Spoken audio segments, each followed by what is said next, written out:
சமூக வலைத்தளங்களில் தவறான செய்திகளை கேட்டுட்டு தான் இந்த இடத்துல வந்து நிற்கிறாங்க. இறைவரி திணைக்களகமோ அரசாங்கமோ ஜூன் 30க்கு முதல்ல எடுக்காட்டி, அதாவது டின் நம்பரை எடுத்து வச்சிருக்காண்டி ஃபைன் அடிக்க போகிறதாகவோ வேறு சட்ட நடவடிக்கை எடுக்க போகிறதாகவோ தாங்கள் எந்த இடத்துலையும் அறிவிக்கலை அப்படின்னு சொல்லி அவங்க தெரிவிச்சிருந்தாங்க.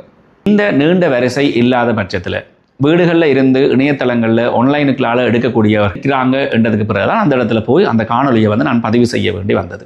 இப்போ இந்த வெளிநாடுகளில் இருக்கிற இலங்கையர்கள் இரண்டுக்கும் நிறைய வித்தியாசம் இருக்குது. இப்போ லோக்கல் தான். நீங்கள் லோக்கல் இண்டிவிஜுவல் லோக்கல்னு கொடுத்தோடனே உங்களை அது ரெசிடென்ட் என்ற கேட்டகரிக்குள்ளே எடுத்துடும். அந்த இணையால் இங்கே உங்கள்கிட்ட இருக்கிற சொத்துக்களில் இருந்து உங்களுக்கு ஒரு வருமானம் வருகின்ற பட்சத்தில் இதை தெளிவாக நீங்கள் புரிஞ்சு கொள்ள வேண்டும்.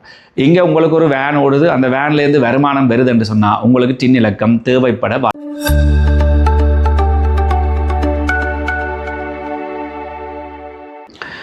வணக்கம் என்பு உள்ளங்களை, நான் ரஜீவன், யாழ்ப்பாணத்திலிருந்து.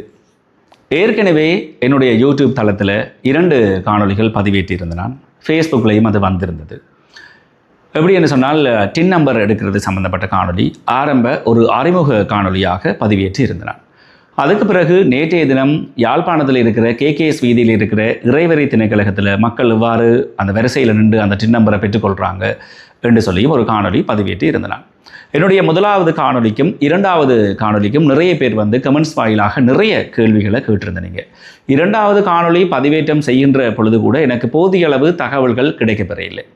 நானும் உங்களை போல ஒரு ஆள் தான். தேடி பார்த்து அதில் கிடைக்கப்பெற்ற ஒரு சில தகவல்களை மாத்திரமே உங்களுக்கு நான் அந்த இடத்துல தந்திருந்தேன்.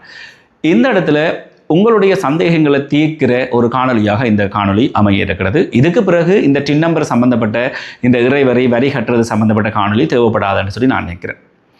என்னுடைய சேனலை இப்போ தான் நீங்கள் முதல்ல பார்க்குறீங்கன்னு சொன்னால் மறக்காமல் சப்ஸ்கிரைப் பண்ணிட்டு பாருங்கள். அதே சமயத்தில் ஃபேஸ்புக்கில் இப்போ பார்க்குற ஆக்கள் ஃபாலோ பண்ணிட்டு பார்த்தீங்கன்னு சொன்னால் என்னுடைய காணொலிகளை நீங்கள் தவறிட வேண்டிய அவசியம் வராது.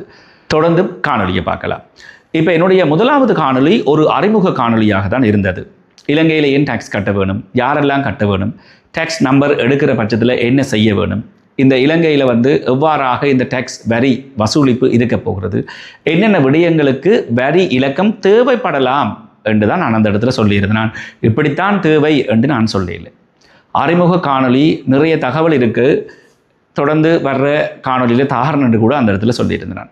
2வது காணொலி எப்படி என்று சொன்னால், நான் உண்மையாகவே இறைவரி திணைக்களகத்துக்கு சென்றது. அந்த இடத்துல யாராவது ஒரு ஆள் என்னுடைய அந்த காணொலிகளை சேர்க்கலாம், யாராவது ஒரு அதிகாரி அந்த விளக்கத்தை எனக்கு தெரிவார்னு பார்த்தான் சென்றது நான். ஆனால் அங்கே வந்து மக்கள் தாங்கள் காலையில் 5:30 மணியிலேருந்து லைனில் நின்று அந்த டின் நம்பர் எடுக்கிறோம், அந்த சேவைகளை பெற்றுக்கொள்கிறோம், அந்த அப்ளிகேஷன் ஃபார்ம் எல்லாம் எடுத்து ஐயாவை பார்த்துருப்பீங்க. அப்போ அந்த காணொலியை வந்து நான் பதிவேற்றம் செய்ய வேண்டிய ஒரு கட்டாயம் அந்த இடத்துல இருந்தது. இப்போ நிறைய பேருக்கு இருக்கிற கேள்விகளுக்கு ஒரு பதில் கிடைக்கிற மாதிரி இந்த காணொலி அமையிருக்கிறது. இப்போ அந்த வீடியோவில் பேசியிருந்த ஐயா சொல்லியிருந்தவர், முதலாவது இந்த வரி இலக்கத்தை வந்து அந்தந்த கிராம சேவையாளர் மூலமாக தரலாம் தானே, என்னத்துக்காக மக்கள் வேறு இடங்கள், இப்போ பருத்துறையில் இருந்தெல்லாம் வந்து 5:30 மணிக்கு விடிய லைனில் நின்றதாக வந்து அந்த இடத்துல தெரிவிக்கப்பட்டிருந்தது. நிறைய பேர் அதில் சிரமப்பட்டதாக தெரிவிக்கப்பட்டிருந்தது. அப்போ நான் உள்ள வந்து அதிகாரிகள்கிட்ட கேட்டு சில தகவல்களை பெற்றுக்கொண்டேன். அந்த ஒரு சில தகவல்களை உங்களோட நான் இந்த இடத்துல பகிர்ந்து கொள்கிறேன். இப்போ அவங்க எனக்கு சொன்னது என்னென்னு சொன்னால், அந்த டின் இலக்கம் வந்து தேசிய அடையாள அட்டை இலக்கம் மாதிரி இல்லாமல் ஒரு செக்யூரிட்டியான ஹை செக்யூரான ஒரு இலக்கம் உண்டு. அந்த இலக்கத்தை நாங்கள் பொது வழியில் விதானை மூலமாக தான் ஜிஎஸ் மூலமாக வந்து திரையில்லாதண்டு அந்தந்த நபர் வந்து வேறு நபர் இல்லாமல் அந்தந்த குறிக்கப்பட்ட நபர் வந்து தான் பெற்றுக்கொள்ள வேண்டும் என்று சொல்லி எனக்கு அவங்க தெரிவிச்சிருந்தாங்க. சரி, அப்போ அவர்கள் சொன்ன விடயமும் ஓரளவு ஏற்றுக்கொள்ளக்கூடியதாக இருந்தது. ஏன்னு சொன்னால், இந்த டின் இலக்கம் வந்து முதல்ல எடுக்கைக்கு தான் இந்த பிரச்சனை வருது. அதுக்கு பிறகு ஒரு தடவை டின் இலக்கம் எடுத்துட்டா உங்கள் வாழ்நாள் முழுவதும் அந்த ஒரு இலக்கம் 9 இலக்கங்களை கொண்ட இலக்கம் தான் உங்களுடைய டின் இலக்கமாக இருக்க போகிறது.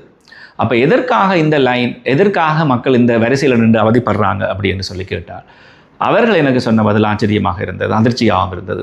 அவங்க வந்து இணையதளங்களில், டிக்டாக்ல, சமூக வலைத்தளங்களில் தவறான செய்திகளை கேட்டுட்டு தான் இந்த இடத்துல வந்து நிற்கிறாங்க. இறைவரி திணைக்களகமோ அரசாங்கமோ ஜூன் 30க்கு முதல்ல எடுக்காட்டி, அதாவது டின் நம்பரை எடுத்து வச்சிருக்காண்டி ஃபைன் அடிக்க போகிறதாகவோ வேறு சட்ட நடவடிக்கை எடுக்க போகிறதாகவோ தாங்கள் எந்த இடத்துலையும் அறிவிக்கலை அப்படின்னு சொல்லி அவங்க தெரிவிச்சிருந்தாங்க.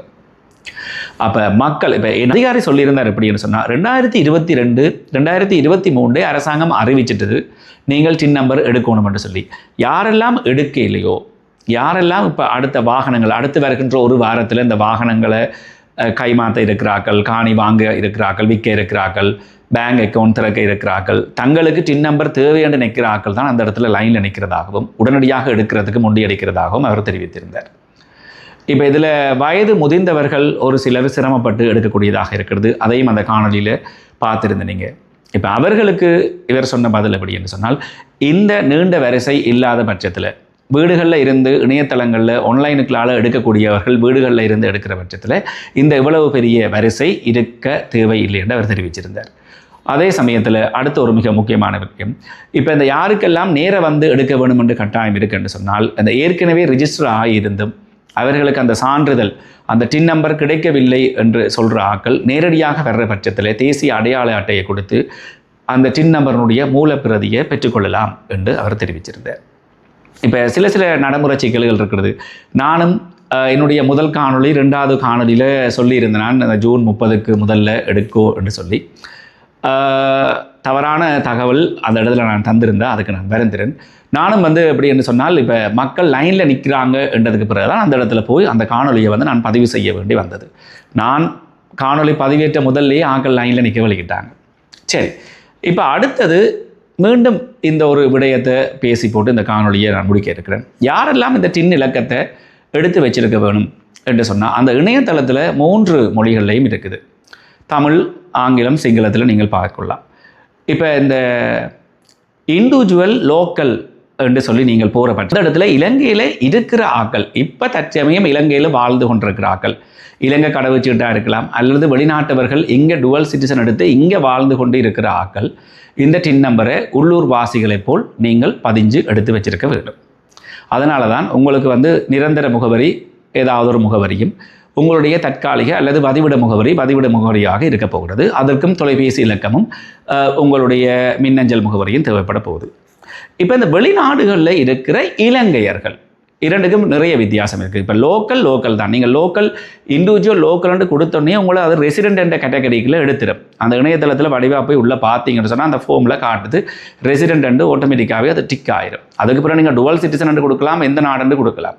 ஆனால் நீங்கள் இண்டிவிஜுவல் ஃபாரினர் நீங்கள் கொடுக்குற பட்சத்தில் அந்த கேட்டகரி நிறைய வித்தியாசம் இருக்கிறது. இப்போ முதலாவது அந்த இடத்துல நான் பார்த்ததை தான் சொல்கிறேன். நான் ஃபுல்லாக வந்து ஃபில் பண்ணி முடிக்கல. என்னென்னு சொன்னால் எனக்கு அது தேவைப்படலை. எனக்கு ஆல்ரெடி அந்த டின் நம்பர் வந்துட்டுதுன்னு தான் நான் அந்த காணொலியிலே சொல்லியிருந்தேன். அப்போ இண்டிவிஜுவல் ஃபாரினர் கொடுக்கல, அது தானாகவே எங்களை நான் ரெசிடெண்ட்டாக வந்து அந்த இடத்துல டிக் பண்ணி வச்சுருக்குது. அப்போ டிக் பண்ணி வச்சுருக்க நாங்கள் நேரடியாகவே எங்களுடைய வெளிநாட்டு முகவரியை இந்த இடத்துல கொடுக்க வேண்டி வருது. அப்போ நீங்கள் இங்கே இருந்து போய் துபாயிலேயோ அல்லது கட்டார்லேயோ வேலை செய்கிற பட்சத்தில் உங்களுடைய நிரந்தர முகவரி இலங்கையாக இருந்து தற்காலிக முகவரி இப்போ குறிக்கப்பட்ட வருஷம் மட்டும்தான் நீங்கள் இருக்க போகிறீங்கன்னு சொன்னால் அது தற்காலிக முகவரியாக இருக்குமாக இருந்தால், உங்களுடைய வேலை நிமித்தமாக அந்த முகவரியாக இருக்குமாக இருந்தால் தற்காலிக முகவரி என்று சொல்லி நீங்கள் அந்த டின் இலக்கத்தை எடுத்து வச்சிருக்கலாம். அதுவும் நீங்கள் அவசரப்பட தேவையில்லை. அதைத்தான் நான் சொல்கிறேன். இந்த ஜூன் 30 என்று சொல்லி நீங்கள் முண்டியடிக்க தேவையில்லை. உங்களுக்கு தேவைப்படுற பட்சத்தில் நீங்கள் அங்கே இருந்து பணம் அனுப்புகின்ற பொழுது ஏதோ ஒரு இடத்துல அந்த டின் இலக்கம் இங்கே அந்த பணத்தை ரிசீவ் பண்ணுற ஆளுக்கு உங்களுடைய டின் இலக்கம் தேவைப்படுற பட்சத்தில் அது பாவிக்கக்கூடியதாக இருக்கும். பிறகு அடுத்ததாக வந்து இங்கே இருந்து போய் அங்கே முழுக்க செட்டிலான ஒரு ஃபாரினர், அதாவது இலங்கையிலிருந்து ஒரு வெளிநாட்டுக்கு போய் அந்த நாட்டு சிட்டிசன் எடுத்த ஒரு ஆக்கள், உங்களுக்கு டின் இலக்கம் வேணுமா இல்லையா என்று நீங்கள் நிறைய பேர் கேட்டிருந்தீங்க. உங்களுக்கு இப்போ அவசரமாக டின் இலக்கம் தேவைப்படாது. நீங்கள் ரிஜிஸ்டர் பண்ண வேண்டிய அவசியம் இப்போ இல்லை. நீங்கள் இங்கே வெக்கேஷனுக்கு வருகின்ற காலத்தில் அந்த டின் இலக்கத்தை நேரடியாக வந்து போய் நீங்கள் எடுக்கக்கூடியதாக இருக்கும். உங்களோட அடையாள அட்டையோ அல்லது உங்களுடைய பாஸ்போர்ட்டை காட்டி எடுக்கக்கூடியதாக இருக்கும். அப்போ ஏன் உங்களுக்கு இப்போ தேவைப்படாது அப்படின்னு சொல்லி பார்த்தா, இப்போ நிறைய பேருக்கு வந்து என்ன பிரச்சனையாக இருக்கும்னா, அவர்களுக்கு இங்கே காணி இருக்கும், பேங்கில் பணம் இருக்கும், அல்லது வாகனங்கள் இருக்கலாம். இங்கே இருந்த உங்களோட சொத்துக்களை விட்டுட்டு நீங்கள் அங்கே போய் சிட்டிசன் ஆகும்போது இங்கே இருந்தது அப்படியே இருந்தது தானே. அப்போ அதுகளை விற்கிற பட்சத்திலேயோ அல்லது நீங்கள் காணி வாங்க வேணுமென்ற ஒரு இடம் இருக்கேக்குள்ளையோ அல்லது ஒரு வாகனங்களை நீங்கள் விற்கிறது அல்லது பரிமாற்றம் செய்கிறது, அதை வாகன உரிமத்தை மாற்றுறது எதுவாக இருந்தாலும், வங்கி கணக்கிலக்கம், கடன் அட்டை செட்டில் பண்ணுறது எதுவாக இருந்தாலும் தான் அந்த டின் நம்பர் தேவைப்பட போகுது. அப்போ உங்களுக்கு உடனடியாக டின் தேவையா இல்லையான்ற சிச்சுவேஷனை நீங்கள் தான் தெரிந்து புரிஞ்சு கொள்ள வேணும்.